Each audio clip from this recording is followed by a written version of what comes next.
Most consoles lean heavily on deeply established franchises, be it Mario for Nintendo, Master Chief for Xbox, sort of, or Sonic for Sega. Some characters and game series are forever linked. Of course, successful consoles have dozens of franchises and sub-franchises, and sometimes those franchises just disappear. In today's video, we're going to discuss 8 forgotten video game franchises from a slew of video game consoles, including Nintendo, Xbox, Sega, PlayStation, and more. Quick note on how and why these were selected. The games we're about to discuss were either major sellers released at a particularly important time for the series, or, a bunch of you like them. I want to start with a fan favorite that is often mentioned as part of these conversations, Tropics. This was a first-party game developed by the Nintendo R&D 3 unit, which, in theory, meant that it would have had a better chance of long-term success. And yet, here we are.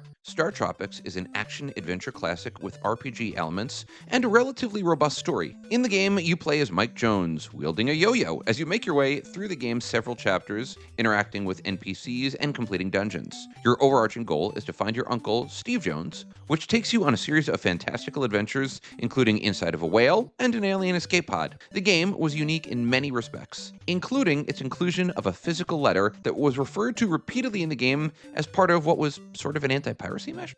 By and large, the game reviewed well, earning high rankings in magazines like Allgame and IGN. The game also earned a cover feature on the front page of Nintendo Power. One of the more interesting things about the game, it wasn't actually released in Japan. In fact, it was only the second Nintendo game to be released in North America and Europe, but not Japan. Some argue that this was due to the design of the game being made for North American audiences. The game did well enough to earn a sequel, Zoda's Revenge: Star Tropics 2. Fun fact here, Zoda's Revenge was the second to last game ever made from the Nintendo, earning a North American release in March 1994, and not even being released in Europe. Star Tropics would be released on Virtual Console in 2019 and is available for download today. However, as for a future game, that was it. Despite relatively high levels of publicity, the only thing that there ever really was for Star Tropics was a fan project. Not helping matters is that the game's director, producer, and writer, Genyo Takeda, retired from Nintendo in 2017. There is currently no talk about reviving the franchise. As long as we're in this era, let's move over to Sega and a story about how the mighty have fallen.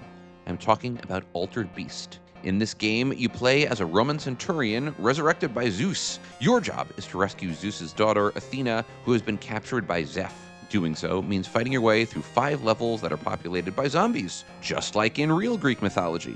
The real core of Altered Beast was collecting power-ups that allowed you to transform into more powerful beasts, hence the names, and that included creatures like werewolves, werebears, or were-tigers. The game may seem familiar to even the most casual of gamers, and there's a good reason for that. It once had sacred pack-in status. Before the creation and release of Sonic the Hedgehog, Altered Beast was the pack-in game for Mega Drive and Sega Genesis units sold in North America. Owing, in part, to this pack-in status, the game sold well. This made sense, of course, as it was selected as a pack-in game because it was so popular in its original arcade form. The game would ultimately be ported to a slew of other consoles at the time, including the Famicom, which is interesting when you consider that the pack-in status more or less made it the flagship game for the Sega.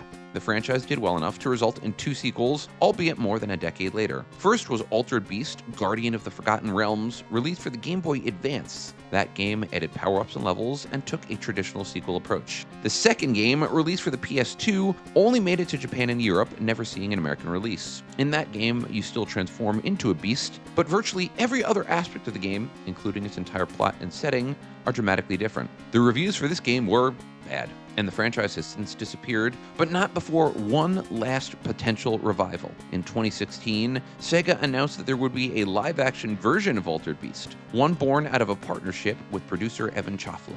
This was announced as part of a deal that would have put other Sega games, like Streets of Rage, onto the TV screen. Of course, that television show never materialized, and unless I'm missing something, that's it for Altered Beast.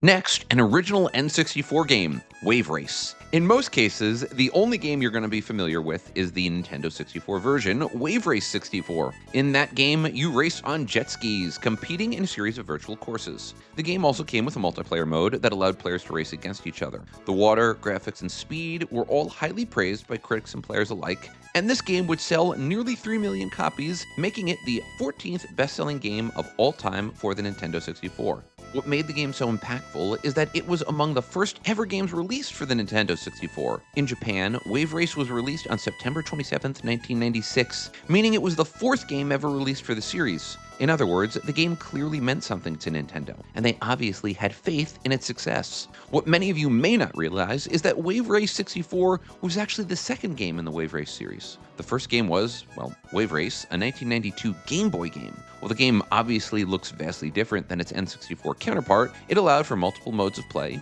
as well as multiplayer competition via the Link cable accessory. A third game in the series would arrive on the GameCube, Wave Race Blue Storm. Blue Storm was actually really well received, as it not only advanced the gameplay in ways that you would expect, but also combined new water and weather effects. These effects could dramatically change the gameplay and give players very new experiences. Despite the success of Blue Storm, nothing. 2001 is the last time that there was an entry in the Wave Race series, and it's not entirely clear why given the game's success. In a 2018 interview, producer Shinya Takashi discussed his love for the game and teased a possible future for it, saying, quote, "You may see that game again.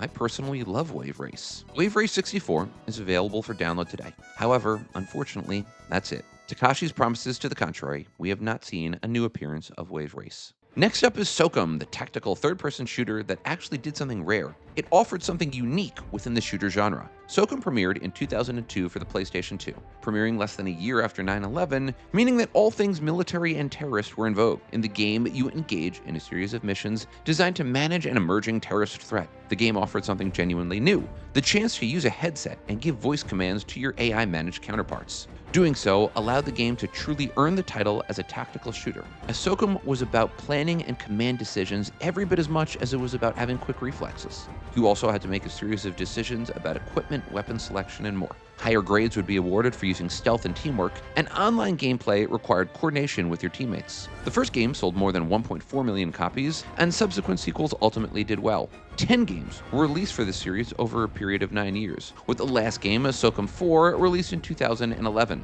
SOUM was never able to compete with other franchises like Call of Duty or Battlefield, but still did relatively well, selling 12 million units worldwide.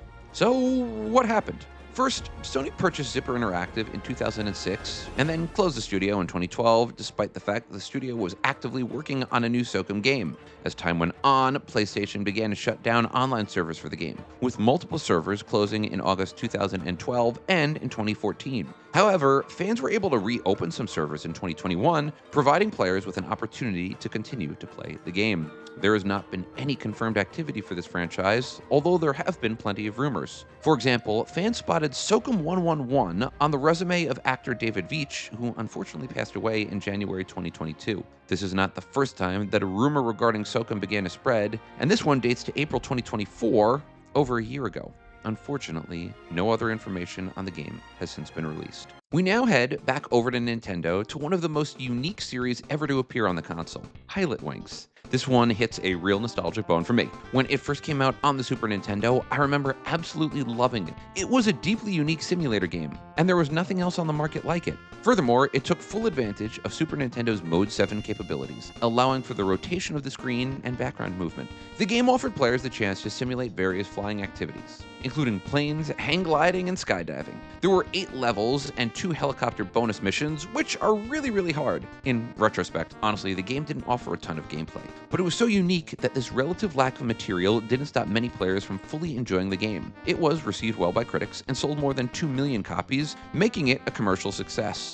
That also meant that a new game would hit the market, which happened with the release of Pilot Wings 64. Released 6 years after the original game, Pilot Wings expanded on the original formula and was actually a launch title for the original N64. Like its predecessor, Pilot Wings allowed players to complete a series of events to earn pilot licenses, including using an autogyro and jetpack. In addition to new flight experiences, other new additions included new pilots, each of whom had their own advantages and disadvantages. Unlike the previous games, players would also be rewarded with better licenses for higher scores, which were judged by how well a player performed in each mission. The game sold more than 1 million copies. Its success fed into the next Pilot Wings game, but here things get a little strange. The 6-year break between the first and second titles were bad enough, but it took 11 years for the next Pilot Wings game to be released. That game, Pilot Wings Resort, seemed to merge two different properties, Pilot Wings and Wii Sports Resort. The game was only released for the 3DS, meaning that it wouldn't push the boundaries of graphics in a way that the previous Pilot Wings games had. It still offered new features, including a free flight mode that allowed players to explore the Woohoo Island setting in which the game takes place. The game did not sell particularly well, and while sales data is somewhat limited, it doesn't look like it sold more than 100,000 units. And then, nothing. It's been 14 years since the release of the last Pilot Wings game. There had been an interest in a potential Pilot Wings reboot that would have allowed players to explore an open world. If implemented as designed, it apparently would have incorporated a virtual reality helmet. Players could have checked out this virtual world, which would have come complete with day-night cycles and the implementation of real-world weather patterns. Unfortunately, developer Factor 5 and publisher Green Screen Interactive closed, thus ending any hopes of these projects. And apparently, any hope of a new Pilot Wings game. This next one holds a special place in the heart of many, Timesplitters, the first-person shooter that left a distinct mark on the FPS genre. This game was largely considered to be a spiritual successor to numerous classic FPS games at the time, including GoldenEye. The rough premise is that you play as multiple players across numerous time periods, where you interact and try to defeat the evil Timesplitters alien race. In addition to its relatively simple gameplay, the game came with multiple modes, including single-player, co-op, challenge mode, and arcade mode. Its variety of playstyles gave players the freedom to explore and find ways to play that fit their needs, a relatively new concept for FPS games at the time.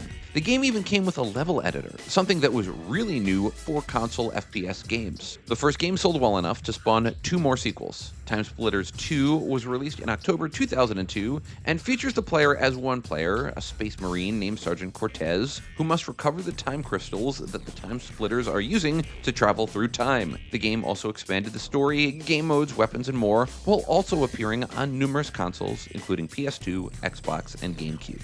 The third game, Timesplitters Future Perfect, also appeared on all 3 platforms. This game resumes the story of Sergeant Cortez and was well received by critics, earning the title Best FPS of 2005 from IGN. And from there, things went bad. Free Radical, the developer of the franchise, had bombed with their last game, Haze. As a result, they struggled to find a publisher for Timesplitters 4, which was said to be in development in 2007 and 2008. As a result, the game, which seemed to have only ever been in the early stages of development, never actually happened, although concept art was released in 2018. Other versions of the game, including fan-made mods, remakes, and a new untitled game, were all in various stages of development. The closure of Free Radical in 2023 ended any future for the game. Fortunately, Timesplitters did better than many other games on this list. All 3 games received re-releases on the PS4 and PS5, along with new trophies, rewind features, and improved loading times. So for those of you who really do want to play the game, you actually have options. We conclude with a classic racing game that seemed to be leading the racing industry, only to disappear.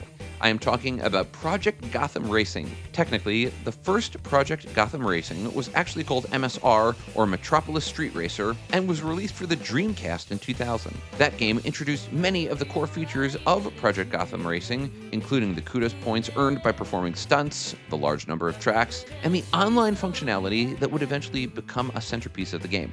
The next game, Project Gotham Racing, was released on the Xbox in 2001 and was one of the original titles available when the Xbox was released in North America. The game featured 3 game modes, including the Kudos Challenge, Quick Race, and Arcade Race, as well as a multiplayer mode. The game was very well received and quickly positioned PGR as the racing franchise for the Xbox. It was such a success that apparently Bill Gates himself emailed Bizarre Creations suggestions for PGR 2. Ultimately, there were 4 main titles of this franchise, including the first game, followed by 2, 3, and 4. Each new game unveiled new features, more online play, more cities, and better visuals. In addition to the main titles, it also had an early mobile game, Project Gotham Racing Mobile. Weirdly enough, it also had something that no other game on this list had, a Zune title. Remember the Zune? Project Gotham Racing Ferrari Edition was the franchise's Zune Edition and released in 2009. It was also the last game on this franchise to be released. So, what happened? After years of being Xbox's main racing franchise, Bizarre Creations was purchased by Activision, who then announced that Project Gotham Racing would be the last game that the company produced for Microsoft. That meant that Forza Horizon would be the major racing franchise for the Xbox. things get weird from here. Originally, the developers of Forza Horizon, Playground Games, pitched rebooting PGR rather than taking Forza Motorsport and turning it into Forza Horizon. However, Xbox, who still owned the license to PGR, said no.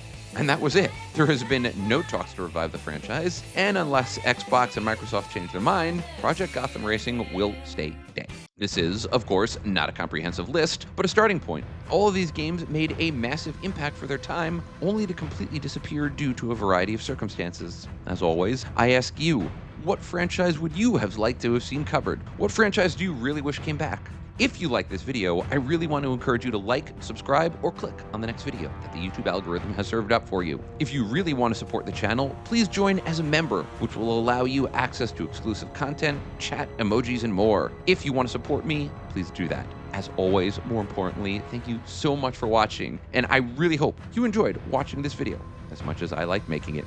Take care, everybody.